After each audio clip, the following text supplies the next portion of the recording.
21 ছেপ্টেম্বৰ দেওবাৰ।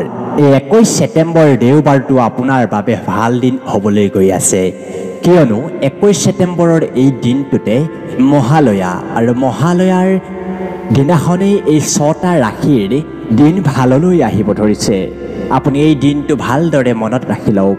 মহালয়াৰ এই দিনটোত সেই ৰাশি 6টাৰ কি কি ভাল দিন আহিব সেই বিষয়ে আজি আমাৰ এই ভিডিঅ'টোৰ জৰিয়তে আলোচনা কৰিম।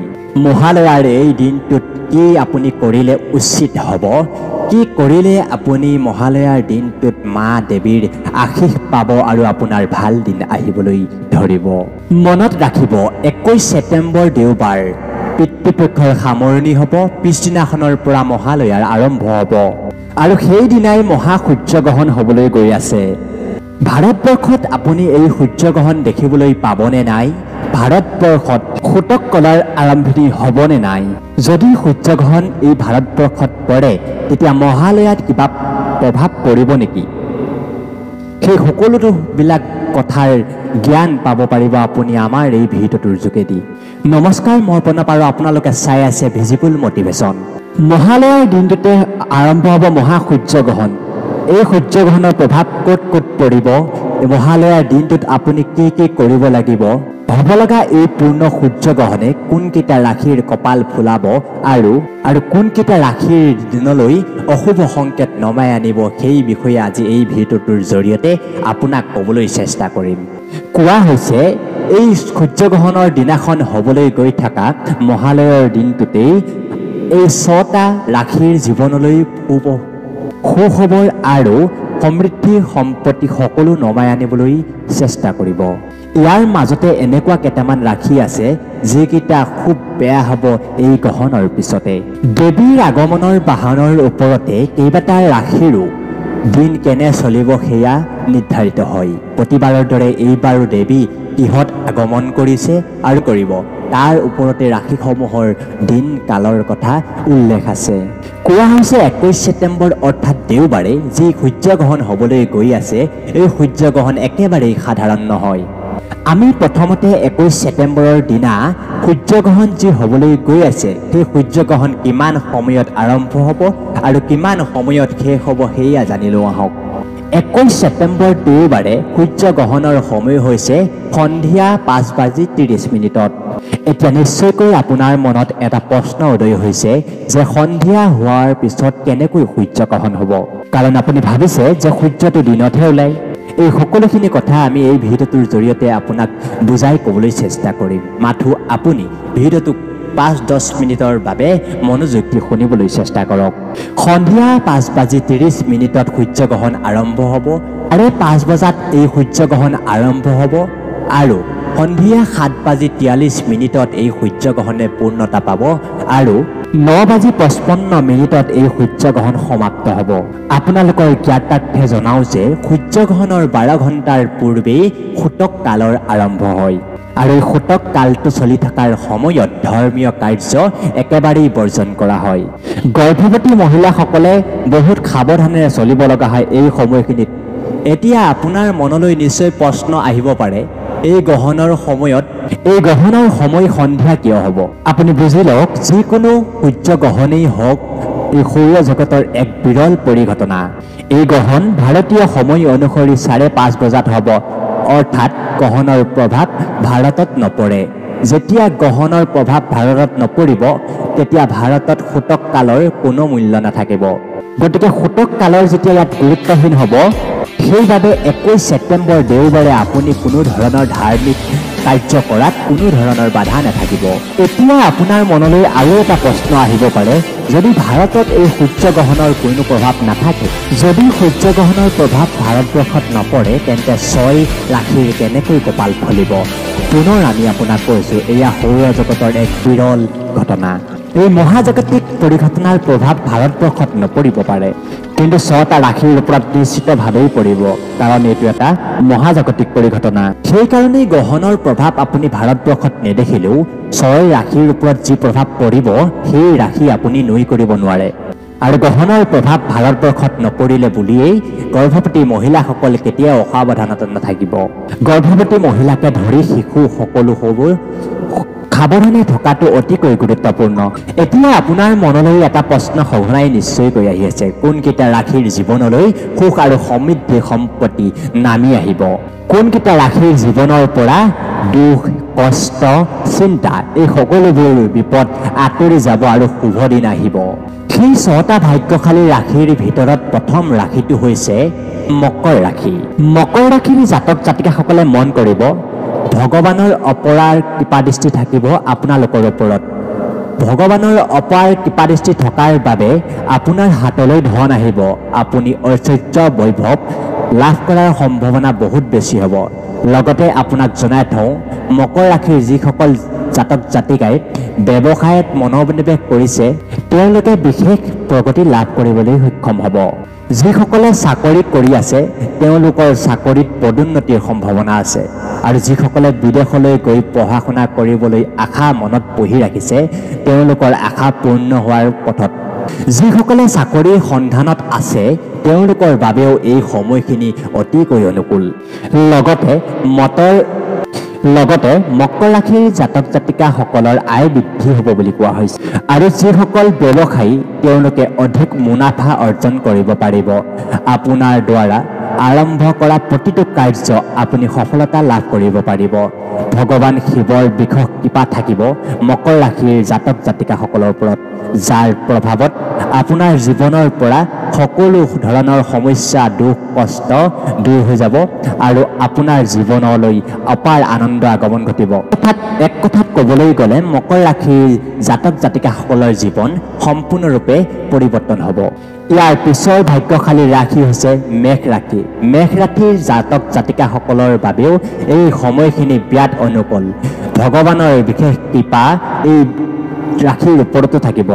ভগৱান শিৱৰ দয়া কৃপা দৃষ্টি এই ৰাশিৰ ব্যক্তিসকলৰ বাবেও বহুত অনুকূল থাকিব। মান সন্মান বৃদ্ধি হ'ব, সমাজত নিজকে প্ৰতিষ্ঠা কৰাত সফল হ'ব মেষ ৰাশিৰ জাতক জাতিকাসকল। সমাজখনত নিজৰ এক সুকীয়া পৰিচয় বনাই ল'ব পাৰিব এই ৰাশিৰ জাতক জাতিকাসকলে। মেষ ৰাশিৰ জাতক জাতিকাসকলৰ বাবে এই সময়ছোৱাই নতুন নতুন সুবিধা, নতুন নতুন কৰ্মৰ দিশ মুকলি কৰিব। যিটো কাৰ্যই আপুনি কৰিব সেইটো কাৰ্যতে আপুনি সফল হ'ব পাৰিব। নতুন পৰিকল্পনা মনলৈ আহিব আৰু তাত আপুনি সফল হ'ব। মেষ ৰাশিৰ জাতক জাতিকাই যি পৰিচয় কৰিব, যি পৰিশ্ৰম কৰিব সেই ক্ষেত্ৰত আপুনি সফল অৰ্জন কৰিব। আয়ু বৃদ্ধি হ'ব, ধন লাভৰ বিভিন্ন সুযোগ এই ৰাশিৰ জাতক জাতিকাসকলৰ শুভ দিন আছে। ঘৰ পৰিবাৰৰ ক্ষেত্ৰত সুখ শান্তিৰে বিৰাজ কৰিব। হঠাতে হাতলৈ ধন অহাৰ সম্ভাৱনা থাকিব। ভগৱানৰ কৃপাত মেষ ৰাশিৰ জাতক জাতিকাৰ খুবেই ভাল হ'ব এই সময়খিনি, কাৰণ এই সময়খিনিত মেষ ৰাশিৰ সময় অতি অনুকূল চলিব আৰু মেষ ৰাশিৰ পক্ষতে আছে। এই সময়খিনিৰ পূৰ্ণ চেষ্টা অব্যাহত থাকিব আপোনাৰ দিনবোৰ ভাল কৰিবলৈ। ইয়াৰ পিছৰ ভাল সৌভাগ্যশালী ৰাশিটো হৈছে কন্যা ৰাশি।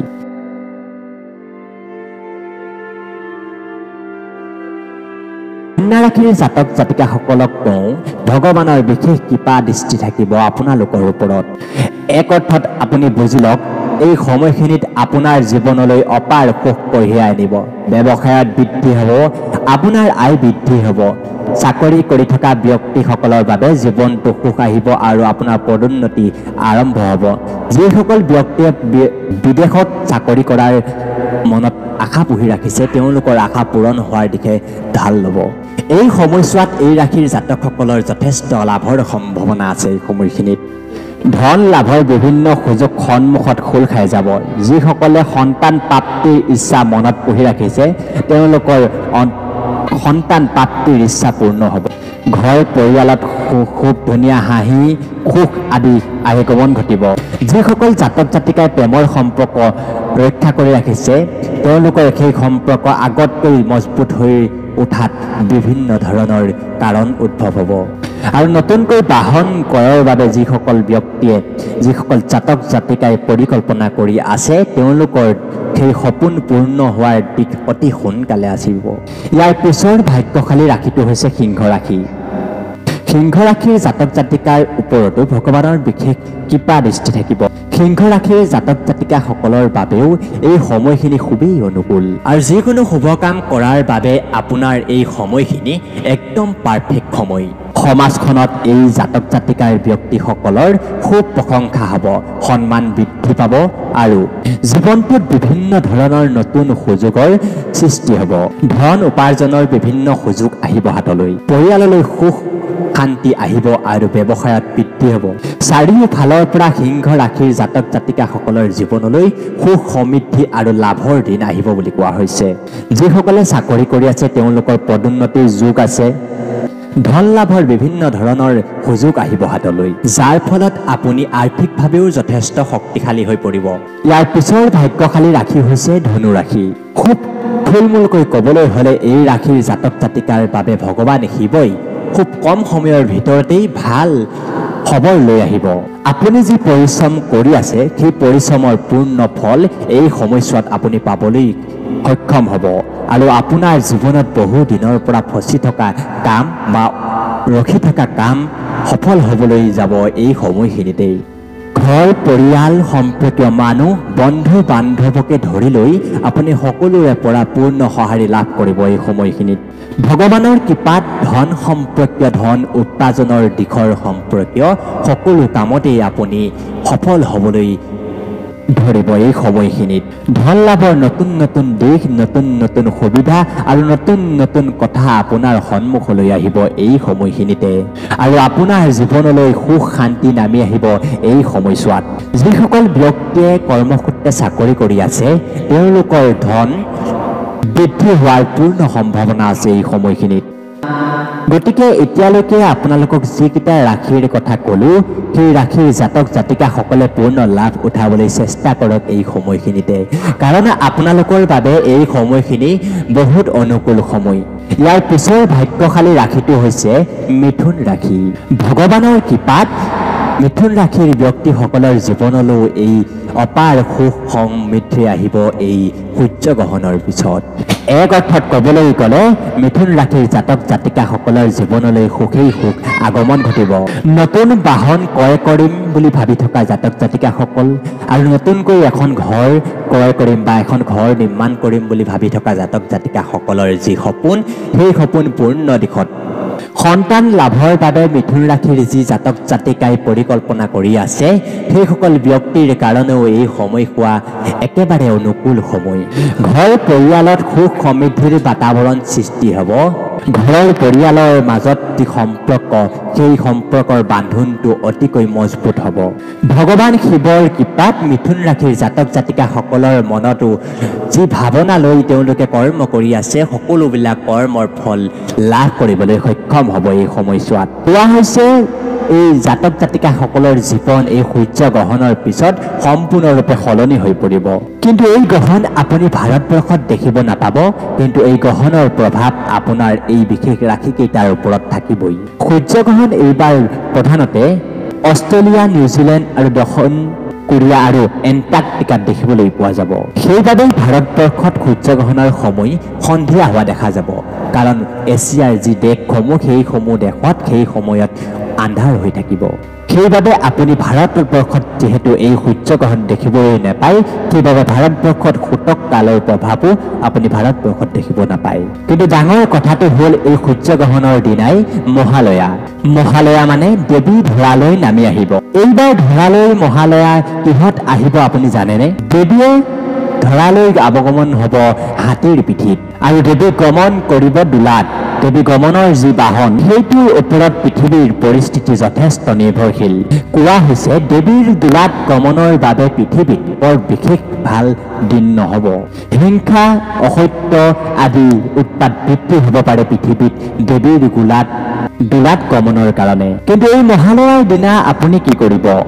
আপুনি সেই ব্ৰহ্ম মুহূৰ্তত আপুনি বিচনাখন ত্যাগ কৰিব। এই ব্ৰহ্ম মুহূৰ্তত আপুনি বিচনাৰ পৰা নামি ঘৰৰ সমস্ত দুৱাৰ খিৰিকী যত আছে সকলো মেলি দিব।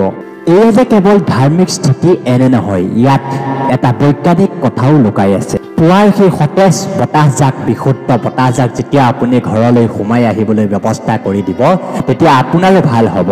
যিমান পাৰে সোনকালে, অৰ্থাৎ 3 বজাৰ পৰা 5 বজাৰ মুহূৰ্তৰ এই সময়খিনিক ব্ৰহ্ম মুহূৰ্ত বুলি কোৱা হয়।